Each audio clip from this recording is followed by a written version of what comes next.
businessman, Mr. Anderson. It was in the year about 2000. Not 1000, 2000. And it was in Taiwan.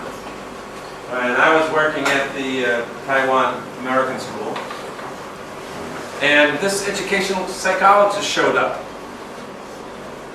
And lo and behold, shortly thereafter, it had nothing to do with him, there was a kidnapping. And a student was being held along with a family hostage in a house. Well, we got through that. That was easy. There was no problem. It just took a little while. Okay? But then the school said, well, what do we do in a crisis?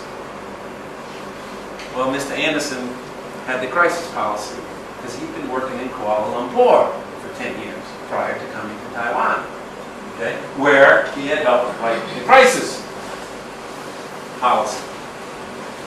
And then I met him again when he came to ISB, and lo and behold, what are we doing again? We're writing a crisis policy. Okay, so I was serious. You see, because an educational psychologist has got to deal with everything that deals with the school. Anything that happens in the school that's challenging. I mean, not that teaching in a classroom every day is not challenging, but something that happens that is a bit out of the ordinary. Okay, whatever it might be, it can be, and I'm sure he's going to be able to tell you many things, okay, about things that happen. And I would challenge you to ask him questions about situations that you've seen in the school, or maybe you've even felt yourself, as to how it is that students learn or are supposed to learn, okay, why it is we have programs, certain programs in schools. I'd like you to really challenge him. Why? Because he is a friend of mine, and I know he can handle it. Okay? He can handle any questions. Right? But I know he's going to talk to you about what he does, and maybe a few other connecting careers that are relating to psychology. Then certainly I hope you'll have a number of questions for him. I'm sure he's going to tell you, if you have a question as he's speaking, raise your hand and ask that question. Okay? So really, it's a pleasure for me to introduce my friend, and probably the worst couple, no, the best educational psychologist in Asia, okay? David Anderson.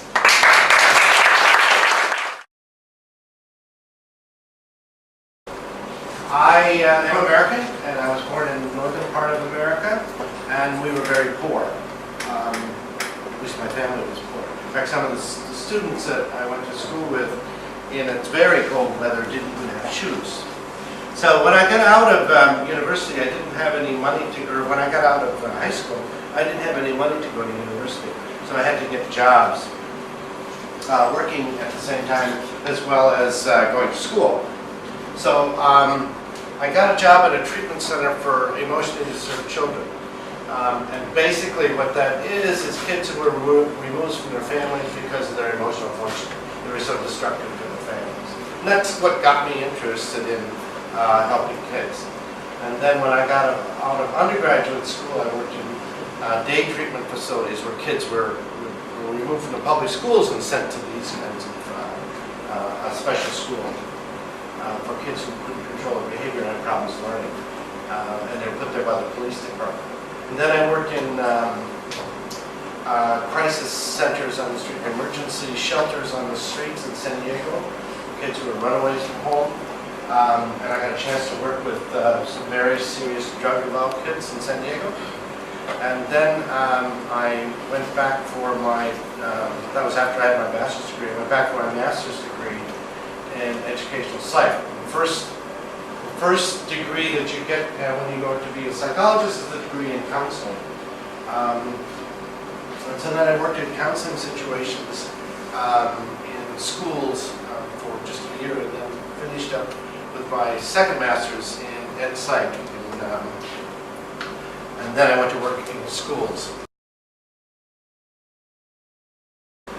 Educational psychologists are kind of interchangeable between school psychologists and educational psychologists, and I'll go through all of that. But I wanted to kind of tell you the difference between ed psych and other kinds of things. First, psychiatrists. Psychiatrists are medical doctors, and psychologists are not. And the psychiatrists, after they are a doctor, then they study for 4 years as a residency, working with people who have psychiatric issues. and then they have training in mental health. Psychiatrists can prescribe medicine, psychologists cannot. We have 5 to 7 years of training, graduate studies, and we get either a master's degree or a PhD degree. The different areas in psych, you have experimental psych, forensic psych. Forensic psych is very popular right now because of NCIS. Different things are happening on TV. A lot of people are going to the forensic psych, health psych, clinical psych in Thailand. Every hospital in Thailand has a clinical psychologist. They're trained in Thailand. They administer what they do in Thai. I work with many of them, and they're very good. Social psychologists tend to work in terms of groups of people, obviously. Sports psychologists have to do with your efficiency, your motivation, helping kids do better, people, not just kids, people do better in sports. Every professional team has a sports psychologist. Industrial organizational psych, how to be more efficient, working in an organizational or industry. And then neuropsychologists. Neuropsychs have to do with the study of the brain, obviously. And most of what I do in terms of behavior, brain-behavior relationships, I look at behavior and how it's associated with the brain. The neuropsychs tend to do more of in terms of brain injury and things like that. People who are have major accidents and how to rehab. And then you have child psych, adolescent psych, psychologists for geriatric, for older people, abnormal psych, and environmental psychology. Abnormal psychs are the only psychologists really, and clinical psychs. Abnormal psych and clinical psych are the only psychologists that work with a clinical population or a population that's not normal. They're in an institution, they can't function in a normal environment. Much like the psychiatrists don't work with a normal population. The population is much more clinical. There's other areas. If you're interested in other areas with psychology, there's a ton of ancillary services that people who I work with. In Thailand, they have social workers, play therapists, art therapists, music therapists, counselors, occupational therapists. All of these are usually associated with a hospital, but not necessarily, or a clinic to help people in terms of different areas. Psychologist usually works on a team with these people. And EdPsych helps children with emotional, social, and academic issues. The goal is to collaborate with the parents, the teachers, and the students for a healthy learning environment that focuses on the needs of students. That's supposed to be what I do. That's what my training is. That is supposed to be, when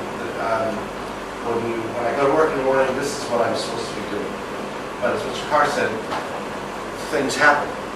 And you may have a situation where a kid refuses to go to school, or you may have a situation that's a crisis situation. We had an earthquake in Thailand. We had a tsunami in Bangkok, in Thailand. Those kinds of events change what I do. The most important thing about an educational psychologist is that we have to figure out how students, or what a student's strengths and weaknesses are in terms of learning. We all have strengths and weaknesses in learning. You know yours, probably. You probably know if you're stronger in language, you're stronger in math, or if you're good in art, or if you're good at sports. We're all just different skills. That's just the way we are. And we learn differently.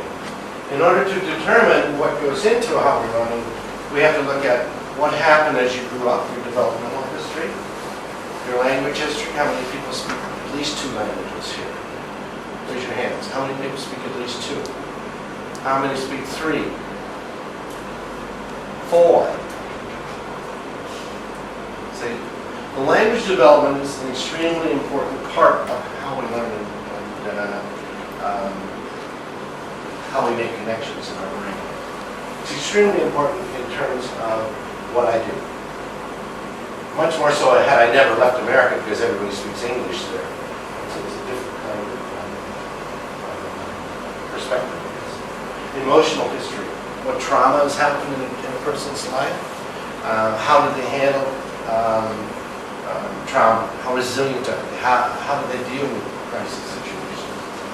And then social history. Do they have friends? Can they get along with other people? What's their social background? Are they a friendly person? Or they care about other people? Not that being an introvert or not having a lot of friends is bad. It's just a difference in terms of how people are. Part of why you would want an educational psychologist is there's some reason as to why a child is not learning, or is not learning at the right pace, or has problems remembering, or can't do math, or gets stressed out about math. So we try and figure out what their potential is, the projected potential to achieve in school. And that's your cognitive abilities, your thinking abilities. And we measure this by an IQ test, an intelligence quotient test. You've heard IQs before, how smart are you, and those kinds of things. Basically, it's important that you remember that an IQ score only tells you your potential to learn in school. That's the only thing an IQ does. You may have EQs.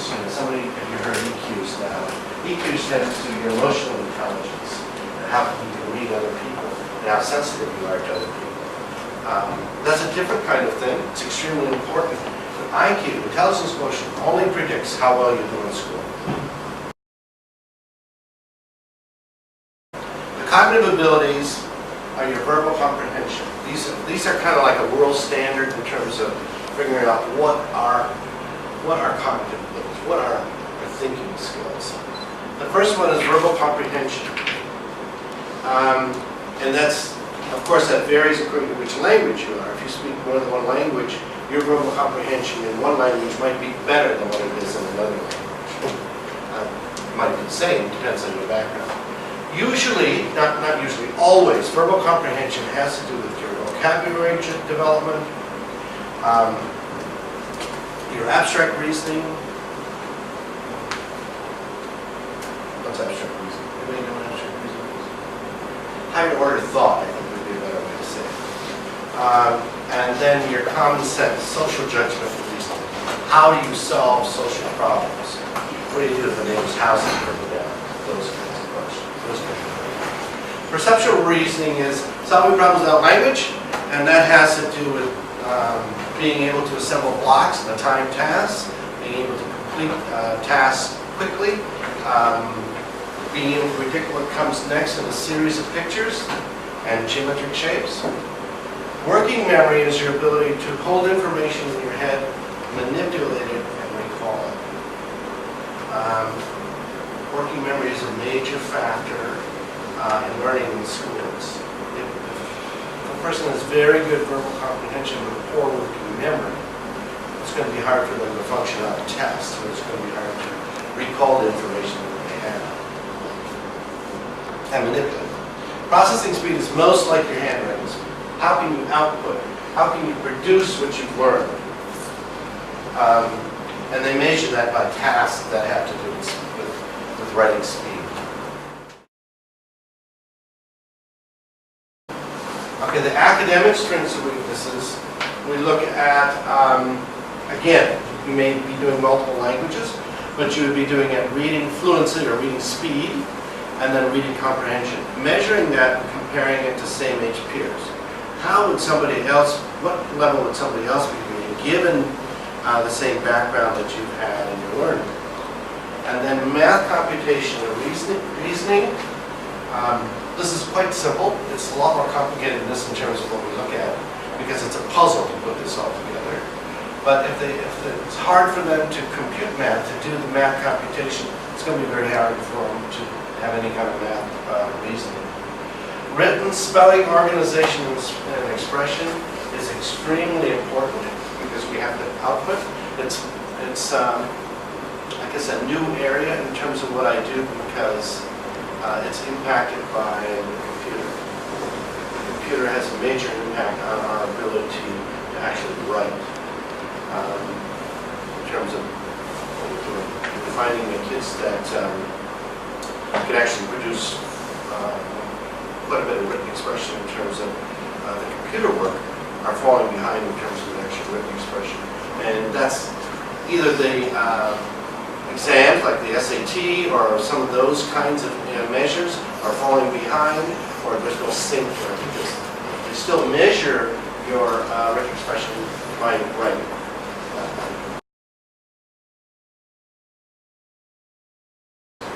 Emotional social development. What kind of a person are they? Are they confident? Is there tragic situations in the past? Or what is their confidence in school or in learning? And as I mentioned before, the language development is a major component, especially what I do, because there's so many people who have had interrupted language. They go to one country for a while. They may have a maid who's from Peru, and the language in the streets is Arabic, and then they'll go to another country and they're learning Dutch in school, and maybe the maid is different, and they're only there, and the school language might be English, and the home language is Japanese. It's quite confusing in terms of language development. And it impacts, I'm going to say, 15% of the kids. So 15% of the kids with that background, that experience, will have problems in terms of learning because of the language development. Big one, attention concentration, ADHD. How many people heard of ADHD? I don't think so. It can't be. Maybe if you were in Botswana, you haven't heard about ADHD. It's attention concentration, your ability to attend, follow through, stay back. Now we have organizational ability. It's a big deal. Attention, concentration, and organizational ability are really impacting how kids learn, because now when we're doing our homework, we're chatting online, we're getting distracted by what the computer has, we're not able to follow through with the task. And that flow chart in our mind, that organizational structure in our thinking, is taxed. How much effort is a kid putting into learning? Or can they be? Sometimes they have other agendas. They want to do other things in the learning. And then it's the same thing with work ethic and goals. Once we know all of the strengths and weaknesses of the learning, the background of the student, what they've been tried, what has been tried, we try to come up with strategies for the students or the teachers to think about ways to help them learn better in school, basically, is what it is. There's thousands, literally, I said hundreds, but there's literally thousands of strategies that we use, the teachers use, to help kids learn better. If you have a problem with attention and concentration, you're going to try and change the environment and make it so they're not distracted by other things in the world. If you have problems with concept development, you're going to see what's happening in terms of vocabulary, or what is happening for them. So that's basically what I do. I've taken you through like I said, very fast trip from trying to decide about the different fields of psychology and which one you would take. And then when you focus on one area, the kinds of things that I do. In addition to assessing kids in terms of their learning strengths and weaknesses, as I mentioned, there's all the programs that we have to do in school, because all schools' number one priority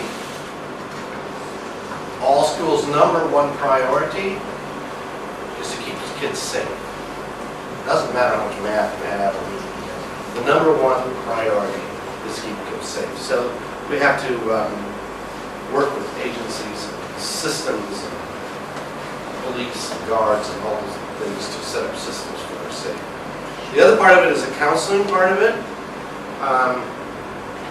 And I use cognitive behavioral therapy, and it's a strategy to help kids look at the behaviors, to analyze their behaviors and restructure their thinking. And it's for normal kinds of people. It's people who have issues regarding, well, it could be whatever it is. But I'll have short-term counseling sessions. We'll do group counseling sessions sometimes for social interaction.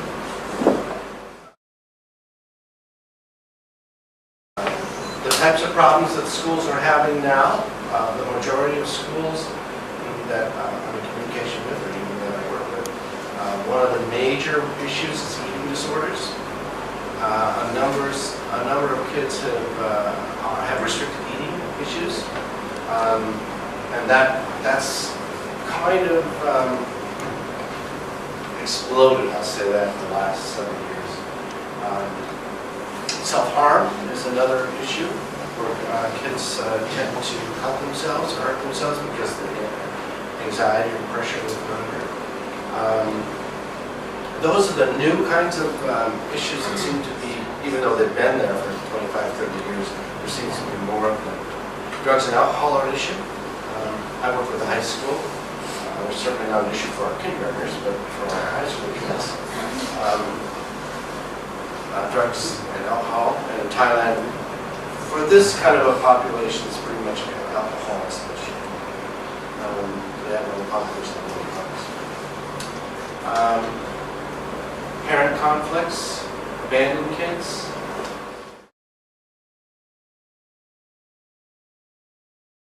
Yeah, there's no formal way to do that, other than, when you moved to Thailand, they gave you a Thai cultural class. Or when you move to Malaysia, you have to know about the 3 different cultures in Malaysia. You certainly have to know that, and you get to know it quite quickly in terms of being a psychologist, because the tests are biased. It will show people from, for example, you're Thai, so right? So they will show you a duck decoy in one of the pictures. Many kids in Thailand don't know what a duck decoy is, and so therefore the issue of cultural biasness is resolved. So not only in terms of the test information, but just understanding the culture, especially when you're talking to parents and expectations. It's a real issue in international schools in terms of cultural differences.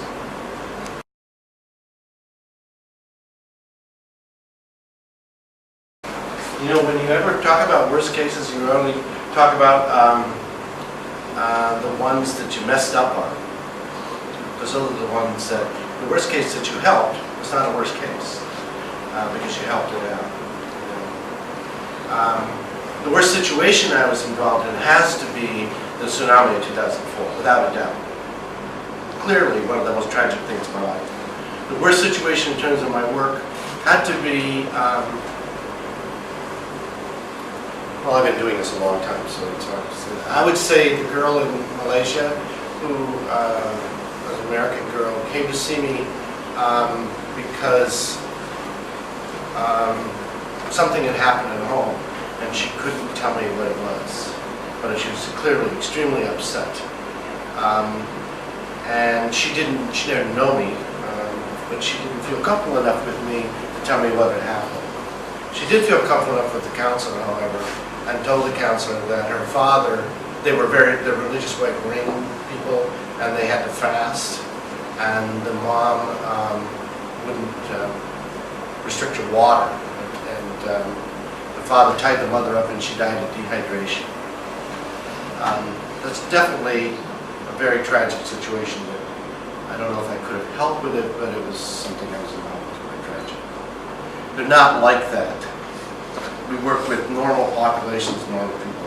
What I do from day to day is not like that at all. And typically, there's very positive outcomes for the kids. Very good things happen.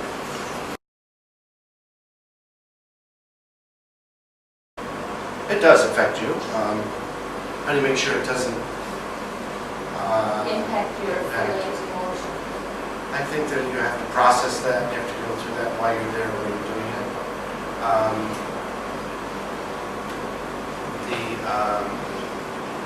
I get great pleasure out of knowing that what I do helps people. And so that there will be times when it doesn't work that way. You can't help it.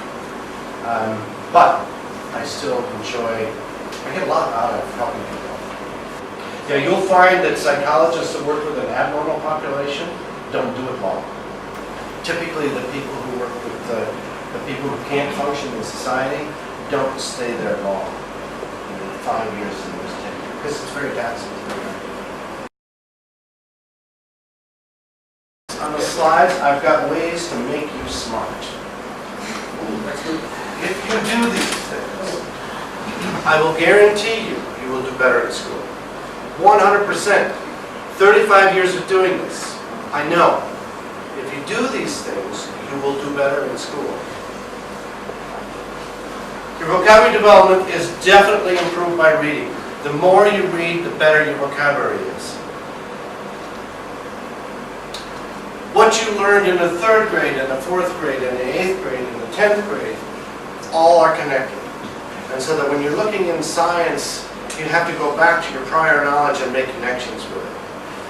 And that creates more of a pattern in your brain, and it's better for you. Take notes. Whenever you write, your retention is better. Just hearing something, some people say, well, I learn better auditorily or I learn better visually.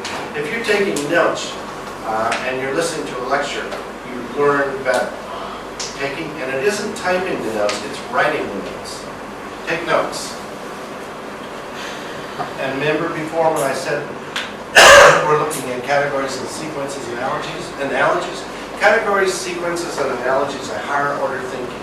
When you're thinking about a topic and you're reading about a particular topic, put it in a category. Put other situations like that. Make analogies. It's very easy to do once you start doing it. Pay attention to the world around you. Read about current events. Know about what's happening in your world. Know what's happening in the world. It will help you make connections. There's a lot of stuff out now on grit and personality development. And how do we help kids be tenacious? How do we help kids have grit and don't give up? Because it's difficult. And there are ways that you can structure that in terms of if you structure your time studying, and your time free, and your time relaxing, and your time with friends. You need all of those, but you need to structure it. Develop grit or tenacity. Social people are successful people. If you look at anybody who's successful in life, they're social. They don't leave alone. Push yourself in areas that you don't think you're good at. If you don't think you're good in math or whatever it is, in science or PE or art, take a class and take classes in areas that you don't think you're good at. Think about your thinking. This is called metacognition. If you solve a problem, you can actually think about how you solve that problem. If you can't solve a problem, you can actually think about why you can't solve it. Think about your thinking. And then learn how to manage your anxiety. Anxiety is good. A little bit of anxiety is good. Math anxiety can inhibit your production in math. Anxiety can get in the way of your learning. But learn how to manage your anxiety. And don't be afraid to ask questions if you don't know something. Remember, if you do those things, you're going to be smarter. Well, you're probably going to want to have some social sciences and you're going to want to have some math. I don't think you need to have a lot of biology or chemistry, but you need to have some. Certainly, soft sciences would be social studies and sociology and psychology and all of those kinds of things in high school. In university, for undergraduate, you take psychology, sociology, or an interest area that you have within that university for undergraduate. And then graduate, you have to choose one of those many different fields in psychology that you're interested in.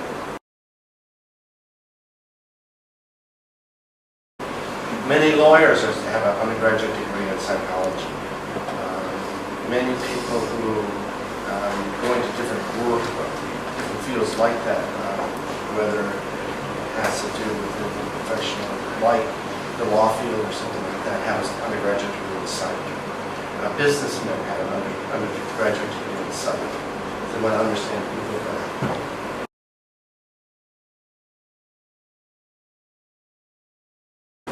There are definitely different challenges, and I think you have to, even how you address the child and the parents is important. If you're working with a girl out of Saudi Arabia, you have to look at what the family's goals are for that child and how they're going to meld the family values and the university. One of the hardest things I had was working in Taiwan, where Taiwan is this American school in Taiwan is what, 90% American and 90% Chinese.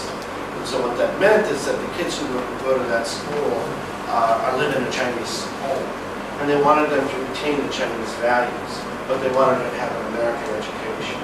And so the difference in values between the American education and the Chinese was many times a clash. And I think there's a lot of things that schools can do in terms of parenting, helping parents with parenting kids who go to international schools. I think the schools can do a lot in terms of maybe group and regrouping in terms of understanding cultures, and also classes. What I've found is that kids really, elementary and middle school kids really don't see what culture you're from, or what your color of your skin is, or how you're that different. That's something we teach people, and that's learned in the beginning of the high school, so it's a culture. I've also learned that kids from the international schools in the last 25 years that moved to the international schools, kids who graduate from international schools are closer to their graduates, or their fellow graduates, than what you'll find in America, in different countries, because they've experienced the same kinds of things, and they keep in contact.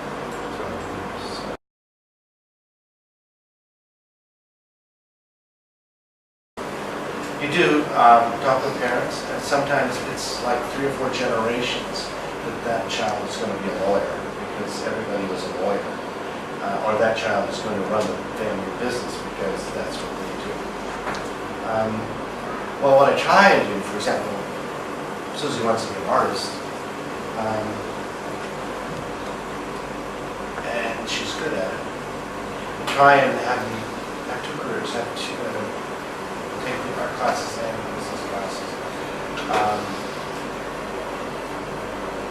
It really kind of depends on the situation. I found that that's not lessening, and I thought it would. I mean, the parental expectations of what you want to be and what you want to be is not changing. But making them understand that there's other options and we can take those options along with it is helpful.